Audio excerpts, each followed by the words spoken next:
Imagine any movie like James Bond, Mission Impossible, or Jack Ryan. And every of these movies has this one moment.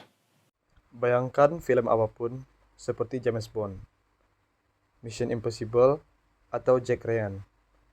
Setiap film memiliki momen. The villain is planning to buy illegal weapons, take out a national energy grid, or hijack a satellite. And that undertaking requires an insane amount of money.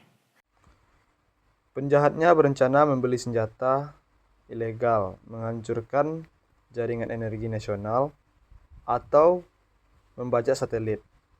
Dan usaha itu memerlukan uang yang tidak sedikit.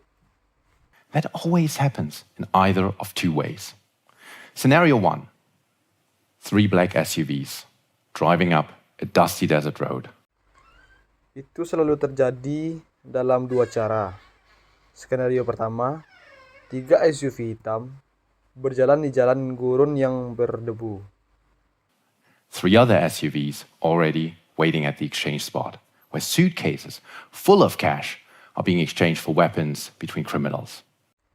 3 SUV lainnya sudah menunggu di tempat penukaran, di mana koper penuh uang ditukar dengan senjata antar penjahat. Or scenario number 2.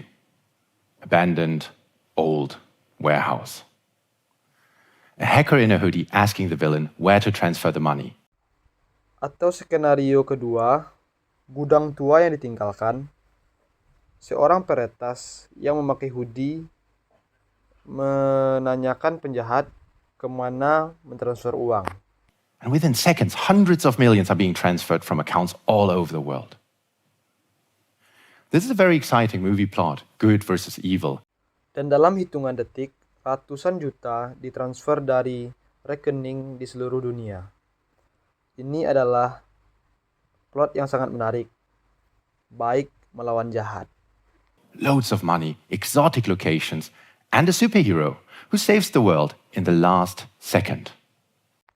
Banyak uang, lokasi eksotis, dan pahlawan super yang menyelamatkan dunia di detik-detik terakhir. And now imagine this was the real life. We all know that the one superhero does not exist. But through my work in combating economic crime, Dan sekarang bayangkan inilah kehidupan nyata. Kita semua tahu bahwa pahlawan super itu tidak ada. Namun, melalui upaya saya dalam memerangi kejahatan ekonomi, I can assure you that the suitcases with cash and the hackers, they are reality. And they are on the loose every single day. saya dapat meyakinkan Anda bahwa koper-koper berisi uang dan para hackers, mereka adalah kenyataan. Dan mereka bebas setiap hari. For over a decade, I'm advising banks and companies in how to turn off the money tap for criminals. I get to see the underground economies created by gangsters. Selama 1 dekade lebih, saya menasihati bank dan perusahaan tentang cara mematikan aliran uang bagi para penjahat. Saya bisa melihat ekonomi bawah tanah yang diciptakan gangster. And how they finance their operations. But that doesn't make me the next James Bond, even if you may have hoped. Yeah. Sorry. Dan bagaimana mereka membiayai operasi mereka.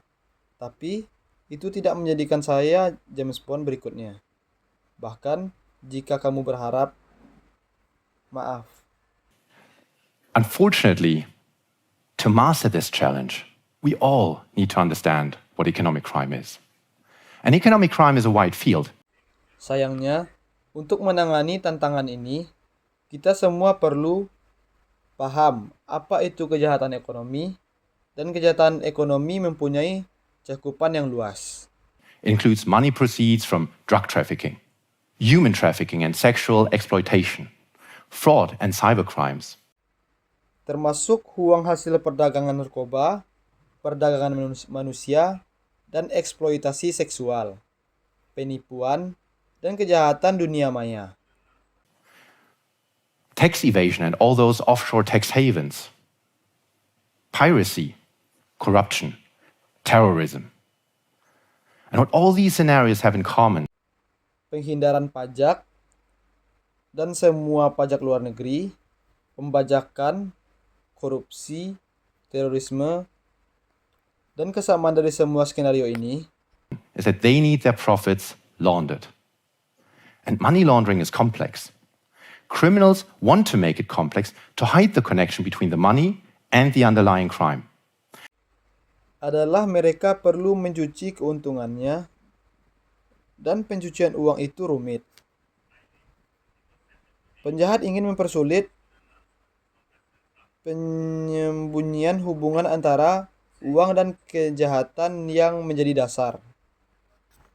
And that disconnection between money and its dirty source, that's called money laundering. And money laundering is big. Dan terputusnya hubungan antara uang dan sumber kotornya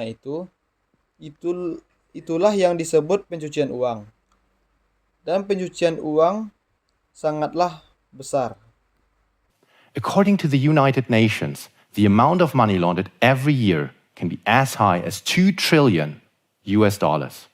In stacked $1 notes, Menurut PBB, jumlah pencucian uang setiap tahun bisa setinggi 2 triliun dolar Amerika.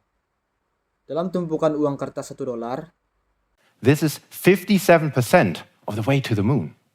Or in other words, that's more money than Apple, Amazon, Google, Microsoft, Facebook, Tesla, and JP Morgan generate in revenues together every year.